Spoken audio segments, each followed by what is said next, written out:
വിശുദ്ധ മാർക്കോസ് എഴുതിയ സുവിശേഷം 4-ാം അധ്യായം. വിതക്കാരൻ്റെ ഉപമ. കടൽ തീരത്ത് വെച്ച് യേശു വീണ്ടും പഠിപ്പിക്കാൻ തുടങ്ങി. വളരെ വലിയ ഒരു ജനാവലി അവന് ചുറ്റും കൂടി. അതിനാൽ കടലിൽ കിടന്ന ഒരു വഞ്ചിയിൽ അവൻ കയറിയിരുന്നു.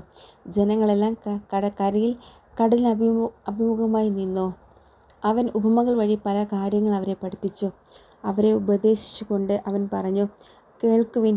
ഒരു വിതക്കാരൻ വിതയ്ക്കാൻ പുറപ്പെട്ടു. വിതച്ചപ്പോൾ വിത്തുകളിൽ ചിലത് വഴിയരികിൽ വീണു. പക്ഷികൾ വന്ന് അവ തിന്നുകളഞ്ഞു. മറ്റു ചിലത് മണ്ണധികമില്ലാതെ പാറപ്പുറത്ത് വീണു. മണ്ണിന് ആഴമില്ലാതിരുന്നതിനാൽ അത് പെട്ടെന്ന് മുളച്ചു പൊങ്ങി. സൂര്യൻ ഉദിച്ചപ്പോൾ അത് വെയിലേറ്റ് വാടുകയും വേരില്ലാതിരുന്നതിനാൽ കരിഞ്ഞു പോവുകയും ചെയ്തു. വേറെ ചിലത് മുൾച്ചെടികൾക്കിടയിൽ വീണു. മുൾച്ചെടികൾ വളർന്ന് അതിനെ ഞെരുക്കിക്കളഞ്ഞു. അത് ഫലം പുറപ്പെടുവിച്ചില്ല. ശേഷിച്ച വിത്തുകൾ നല്ല മണ്ണിൽ പതിച്ചു.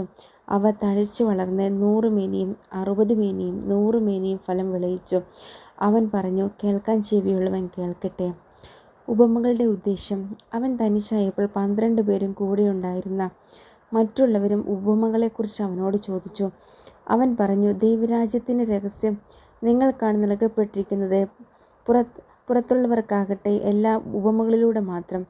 അവർ കണ്ടിട്ടും കാണാതിരിക്കുന്നതിനും കേട്ടിട്ടും ഗ്രഹിക്കാതിരിക്കുന്നതിനും അങ്ങനെ അവർ മനസ്സ് തിരിഞ്ഞ് മോചനം പ്രാപിക്കാതിരിക്കുന്നതിനും വേണ്ടിയാണ് അത്.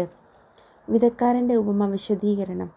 അവൻ അവരോട് ചോദിച്ചു, ഈ ഉപമ നിങ്ങൾക്ക് മനസ്സിലാകുന്നില്ലേ? അങ്ങനെയെങ്കിൽ ഉപമകളെല്ലാം നിങ്ങൾ എങ്ങനെ മനസ്സിലാക്കും? വിതക്കാരൻ വചനം വിതയ്ക്കുന്നു. ചിലർ വചനം ശ്രവിക്കുമ്പോൾ തന്നെ സാത്താൻ വന്ന് അവരിൽ വിതയ്ക്കപ്പെട്ട വചനം നീക്കം ചെയ്യുന്നു. ഇവരാണ് വഴിയരികിൽ വിതയ്ക്കപ്പെട്ട വിത്ത്. ചിലർ വചനം കേൾക്കുമ്പോൾ സന്തോഷപൂർവ്വം അത് സ്വീകരിക്കുന്നു. പാറപ്പുറത്ത് വിതയ്ക്കപ്പെട്ട വിത്ത് ഇവരാണ്. വേരില്ലാത്തതിനാൽ അവ അല്പസമയത്തേക്ക് മാത്രം നിലനിൽക്കുന്നു. വചനത്തെ പ്രതി ക്ലേശവും പീഡയും ഉണ്ടാകുമ്പോൾ തക്ഷണം അവർ വീണു പോകുന്നു. മുൾച്ചെടികൾക്കിടയിൽ വിതയ്ക്കപ്പെട്ടത് മറ്റു ചിലരാണ്. അവർ വചനം ശ്രവിക്കുന്നു. എന്നാൽ ലൗകിക വികൃതിയും ധനത്തിൻ്റെ ആകർഷണവും മറ്റു വസ്തുക്കൾക്ക് വേണ്ടിയുള്ള ആഗ്രഹവും അവരിൽ കടന്നുകൂടി വചനത്തെ ഞെരിക്കുകയും അത് ഫലശൂന്യമാവുകയും ചെയ്യുന്നു. നല്ല മണ്ണിൽ വിതയ്ക്കപ്പെട്ട വിത്താകട്ടെ വചനം ശ്രവിക്കുകയും സ്വീകരിക്കുകയും ചെയ്യുന്നവരാണ്. അവർ 30 മേനിയും 60 മേനിയും 100 മേനിയും ഫലം പുറപ്പെടുവിക്കുന്നു. ദീപം മറച്ചു വയ്ക്കരുത്. അവൻ അവരോട് പറഞ്ഞു, വിളക്ക് കൊണ്ടുവരുന്നത് പാറയുടെ കീഴിലോ കട്ടിലിനടിയിലോ വയ്ക്കാനാണോ? പീഠത്തിന്മേൽ വയ്ക്കാനല്ലേ? വെളിപ്പെടുത്തപ്പെടാതെ മറഞ്ഞിരിക്കുന്ന ഒന്നുമില്ല. വെളിച്ചത്ത് വരാതെ രഹസ്യമായിരിക്കുന്നതും ഒന്നുമില്ല. കേൾക്കാൻ ചെവിയുള്ളവൻ കേൾക്കട്ടെ. അവൻ പറഞ്ഞു, നിങ്ങൾ ശ്രദ്ധിച്ചു കേൾക്കുവിൻ. നിങ്ങൾ അളക്കുന്ന അളവിൽ തന്നെ നിങ്ങൾക്കും അളന്നു കിട്ടും. കൂടുതലും ലഭിക്കും. ഉള്ളവന് നൽകപ്പെടും. ഇല്ലാത്തവനിൽ നിന്ന് ഉള്ളതുപോലും എടുക്കപ്പെടും. വിത്തിൻ്റെ ഉപമ. അവൻ പറഞ്ഞു, ദൈവരാജ്യം ഒരുവൻ ഭൂമിയിൽ വിത്ത് വിതയ്ക്കുന്നതിന് സദൃശ്യം. അവൻ രാവും പകലും ഉറങ്ങിയും ഉണർന്നും കഴിയുന്നു. അവൻ അറിയാതെ തന്നെ വിത്തുകൾ പൊട്ടിമുളച്ച് വളരുന്നു.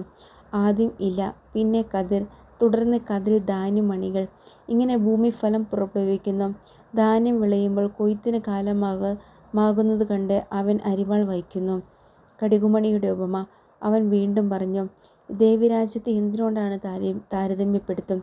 എന്ത് ഉപമ കൊണ്ട് അതിനെ വിശദീകരിക്കും? അത് ഒരു കടുകുമണിക്ക് സദൃശ്യമാണ്. നിലത്ത് പാകുമ്പോൾ അത് ഭൂമിയിലുള്ള എല്ലാ വിത്തുകളേക്കാൾ ചെറുതാണ്.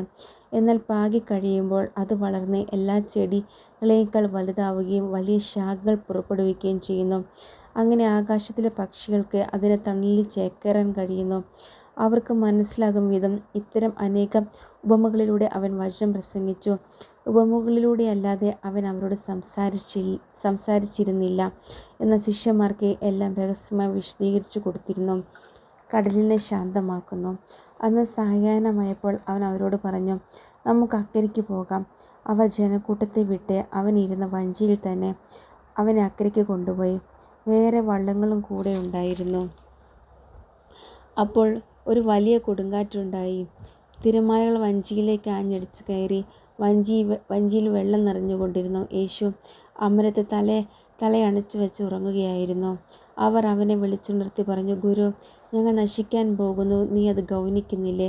അവൻ ഉണർന്ന് കാറ്റിനെ ശാസിച്ചുകൊണ്ട് കടലിനോട് പറഞ്ഞു, അടങ്ങുക, ശാന്തമാവുക. കാറ്റ് ശമിച്ചു, പ്രശാന്തതയുണ്ടായി. അവൻ അവരോട് ചോദിച്ചു, നിങ്ങൾ ഭയപ്പെടുന്നതെന്ത്? നിങ്ങൾക്ക് വിശ്വാസമില്ലേ? അവർ അത്യധികം ഭയന്ന് പരസ്പരം പറഞ്ഞു, ഇവൻ ആരാണ്? കാറ്റും കടലും പോലും ഇവനെ അനുസരിക്കുന്നല്ലോ.